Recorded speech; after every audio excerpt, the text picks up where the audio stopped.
আকাশবাণী কলকাতা স্থানীয় সংবাদ পড়ছি সুদীপ বসু। প্রথমে বিশেষ বিশেষ খবর। কর্তব্যরত অবস্থায় চিকিৎসক পড়ুয়াকে ধর্ষণ ও খুনের ঘটনায় রাজ্য জুড়ে প্রতিবাদ বিক্ষোভ অব্যাহত। দ্রুত তদন্তের দাবি নিয়ে ডাক্তারদের যৌথ মঞ্চ joint platform of doctors West বেঙ্গলের প্রতিনিধিরা আজ সিবিআইয়ের আধিকারিকদের সঙ্গে সাক্ষাৎ করেছেন। পুলিশ কমিশনার বিনীত গোয়েলের পদত্যাগের দাবিতে লালবাজার অভিযানে ডাক দিয়েছেন জুনিয়র চিকিৎসকেরা।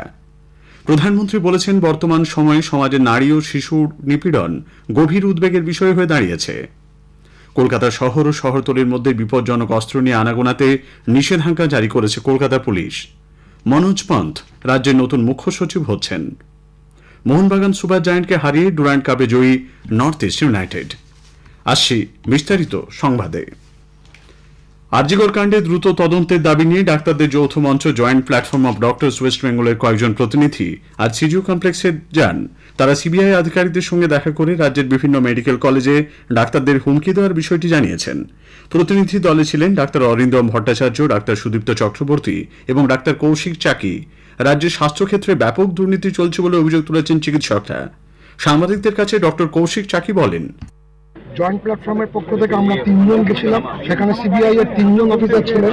আমাদের চিকিৎসক, ডাক্তারি পড়ুয়া, নার্স এবং হসপিটালের সাধারণ স্বাস্থ্যকর্মী এবং সাধারণ মানুষের মধ্যে যে ক্ষোভ এবং আক্রোশ তৈরি হয়েছে সেটা আমরা সিবিআইকে পরিষ্কার করে বলে এসেছি। সিবিআই এই ব্যাপারটা ওনারা বলেছেন, ওনারা এই ব্যাপারটার সম্বন্ধে ওনারা যথেষ্ট ওয়াকিবহ এবং ওনারা খুব দ্রুততার সঙ্গে এই বিচার শেষ করার দিকে এগোবার চেষ্টা করছেন। এবং আমরা ওনাদেরকে বিশেষ করে আমরা যে একটা থ্রেড সিন্ডিকেট, একটা যে লুম্পেন সিন্ডিকেট আমাদের রাজ্যে আরজিকর মেডিকেল কলেজ এবং বিভিন্ন মেডিকেল কলেজে ইনক্লুডিং স্বাস্থ্য দপ্তরে চলছে, আমরা কিন্তু স্পেসিফিক নামগুলো আমরা দিয়েছি। ডাক্তারদের যৌথ মঞ্চ আজ মেডিকেল কাউন্সিলের সামনে থেকে সিজিও কমপ্লেক্স পর্যন্ত মিছিল করে। এদিকে আরজিকরের বিশেষ অবহেলা ক্লিনিক চালু করে টেলিমেডিসিন পরিষেবা দিচ্ছেন জুনিয়র ডাক্তাররা। আগামী সোমবার 2রা সেপ্টেম্বর লালবাজার অভিযানে ডাক দিয়েছেন তারা। পুলিশ কমিশনার বিনীত গোয়েলের পদত্যাগের দাবিতে দুপুর 2টোয় কলেজ স্কোয়ারে জমায়েত করে লালবাজার অভিমুখে যাবেন জুনিয়র ডাক্তাররা। যাদবপুর হাইস্কুলের প্রাক্তনীরাও আজ ওই চত্বরে মিছিলে সামিল হন। যাদবপুর বিদ্যাপীঠের প্রাক্তনীদের মিছিলের পুরোভাগে ছিলেন কান্তি গাঙ্গুলি। বেথুন, স্ত্রী শিক্ষায়তন সহ উত্তর কলকাতার একাধিক বিদ্যালয়ের প্রাক্তন পড়ুয়ারা আজ প্রতিবাদ মিছিলে যোগ দিয়েছেন। শিক্ষক শিক্ষিকাদের একটি মিছিল শিয়ালদা মেট্রো স্টেশন থেকে শুরু হয়ে শ্যামবাজার পর্যন্ত যাওয়ার কথা থাকলেও খান্নায় পুলিশ তাদের আটকে দেয়। সেখানেই বসে তারা বিক্ষোভ দেখান।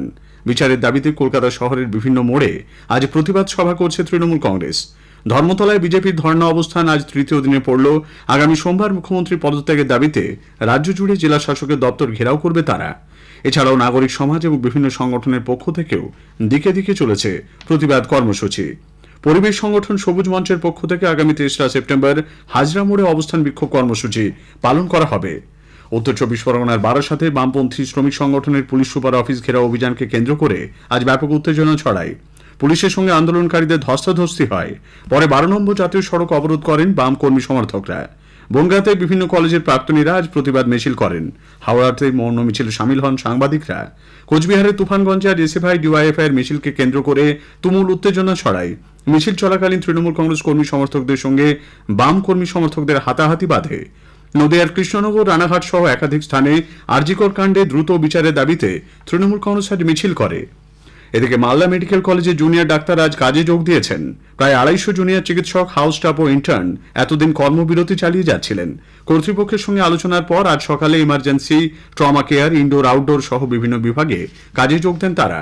তবে এখনও ওপিডি ও প্ল্যান্ড অপারেশন না করার সিদ্ধান্তে অনড় চিকিৎসকরা। নবান্ন অভিযানের অন্যতম আহ্বায়ক পশ্চিমবঙ্গ ছাত্র সমাজের প্রতিনিধি সায়ন লাহিড়ির মুক্তির বিরোধিতায় সুপ্রিম কোর্টে দ্বারস্থ হয়েছে রাজ্য সরকার। অন্যদিকে সায়নের পরিবারের তরফেও সুপ্রিম কোর্টে ক্যাভিয়েট দাখিল করা হয়েছে। গতকাল কলকাতা হাইকোর্টের বিচারপতি অমৃতা সিনহা সায়ন লাহিড়িকে শনিবারের মধ্যে মুক্তি দেওয়ার নির্দেশ দিয়েছিলেন। সেই মতো আজ তাকে মুক্তি দেওয়া হয়। নবান্ন অভিযানে বিশৃঙ্খলা সৃষ্টির কারণে তাকে গ্রেপ্তার করেছিল পুলিশ।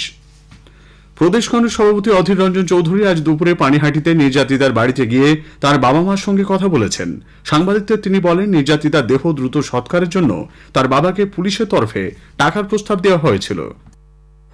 ঘরে মেয়েকে 1.5 ঘন্টা রেখে দেওয়া হয়েছিল তাড়াতাড়ি শ্মশানে নিয়ে যাওয়ার জন্যে। মেয়ের বাবাকে ডেকে পুলিশের পক্ষ থেকে টাকার অফার দেওয়া হয়েছিল। তাদের পরিবারের কাছ থেকে আমরা সংবাদ সংগ্রহ করলাম, টাকার অফার দেওয়া হয়েছিল।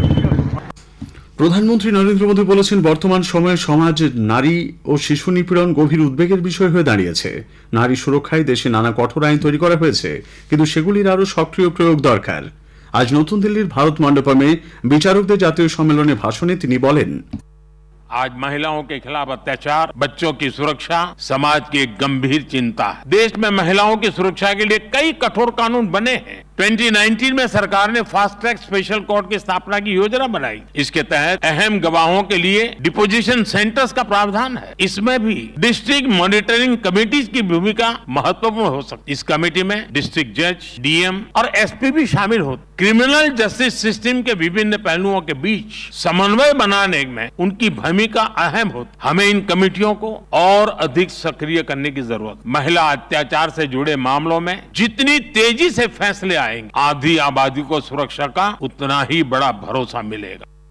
সামাজিক ন্যায় ও ক্ষমতায়ন প্রতিমন্ত্রী রামদাস আঠাবলে আরজিকরের ঘটনার তীব্র নিন্দা করেছেন। কলকাতায় এক সাংবাদিক সম্মেলনে তিনি বলেন, এর সঙ্গে যারা জড়িত তাদের মৃত্যুদণ্ড, কঠোর শাস্তি হওয়া উচিত।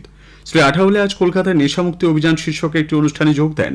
ছাত্র যুব সমাজকে নেশামুক্ত করতে কেন্দ্রীয় সরকার দেশের 262টি জেলায় নেশামুক্তি অভিযান শুরু করেছে বলে জানান তিনি।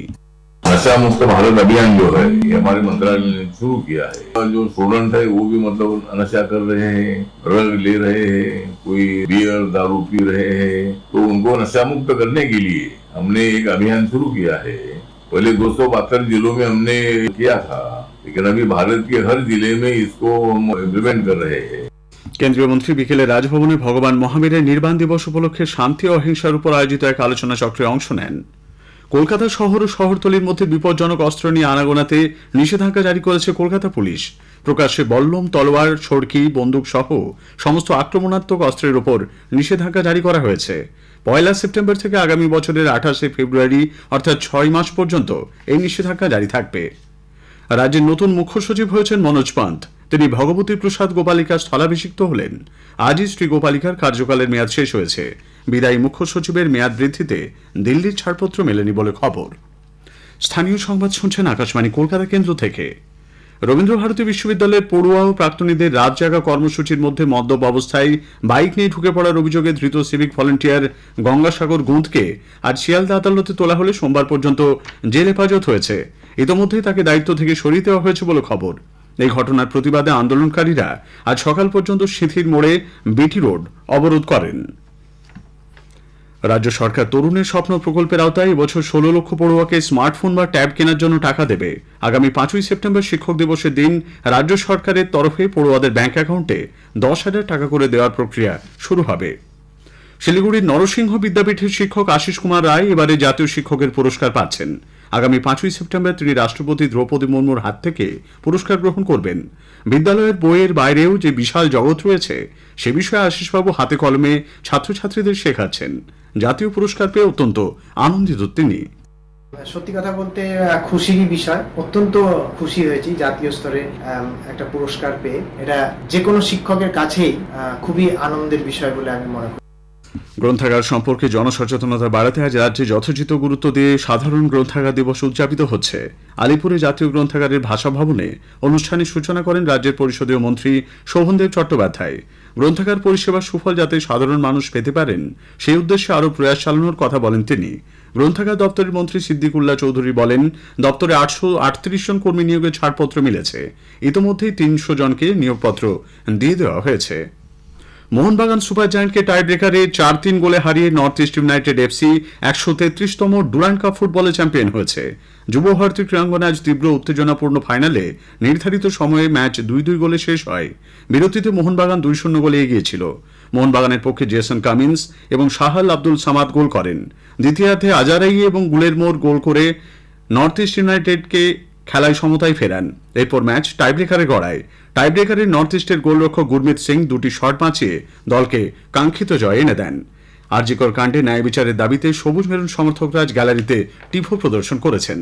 শেষ করার আগে স্থানীয় সংবাদের বিশেষ কিছু অংশ আরও একবার। কর্তব্যরত অবস্থায় চিকিৎসক পড়ুয়াকে ধর্ষণ ও খুনের ঘটনায় রাজ্য জুড়ে প্রতিবাদ বিক্ষোভ অব্যাহত। প্রধানমন্ত্রী বলেছেন, বর্তমান সময়ে সমাজে নারী ও শিশু নিপীড়ন গভীর উদ্বেগের বিষয় হয়ে দাঁড়িয়েছে। স্থানীয় সংবাদ শেষ হলো।